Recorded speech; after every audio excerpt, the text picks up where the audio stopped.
હાલો મિત્રો, સ્વાગત છે આજના વ્લોગમાં। જો આજે પાછી ધાણામાં દવા છાંટવી છે। જો આ ધાણામાં અને આ ધાણામાં એક રાઉન્ડ કર્યો હતો દવાનો, તો અહીં નોર્મલ સુસિયાનો અને મહીનો ને એવો રાઉન્ડ કર્યો હતો।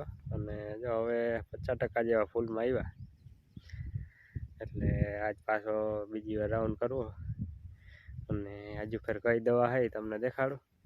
અને આપણે આ ધાણાથી આજ 58 દીના અને બીજો રાઉન્ડ છે ને આજુ ફેરે ફૂગનાશક, ફાલફૂલ અને સુસિયાની અને કોઈ ઝીણી મોટી ઈર હોય તો એની પણ નાખવી છે।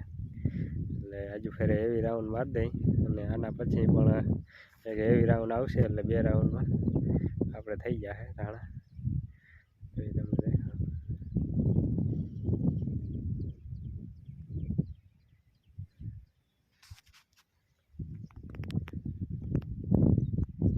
જે આપણે આ ધાણામાં છાંટવાની દવા છે અને આ બીજો રાઉન્ડ છે ને વધારે પડતો અટાણા ઝાકર આવે એટલે ફૂગનાશકનો રાઉન્ડ મેન લેવાનો છે।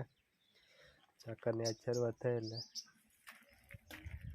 જો એમાં જો પહેલાં તો આ હેવીમાં પ્રાયક્ષર છે, આ થોડુંક હેવીમાં છે વધારે। અને આ ફેન્ટેક એ ફૂલફાલની છે અને આ સિસ્ટોરા એ નોર્મલ ઈરની દવા છે, એટલે ઈર માટે જો એવી કંઈ દેખાય તો એમ થઈ જાય। અને આ કોરોમંડલનો પાવડર છે 70%, એટલે એ કા કોન્ટેક્ટ ફંગીસાઇડ છે। ટૂંકમાં આ ઝાકળમાં ને એમાં ફાયદો સારો કરે।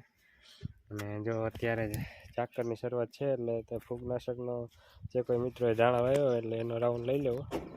અને એમાં બહુ હેવીમાં ના લ્યો તો એના હાટાનું કોન્ટા પ્લસ પણ હાલે, ટૂંકા હેવીમાં છાંટવાનું। તો તમારા કોઈ મિત્રોને છાંટવું હોય તો છાંટી શકે, અને નોર્મલ કોન્ટા પ્લસ છાંટવું હોય એ પણ હાલે ધાણા। જો બસ આજના વિડીયોમાં આટલું।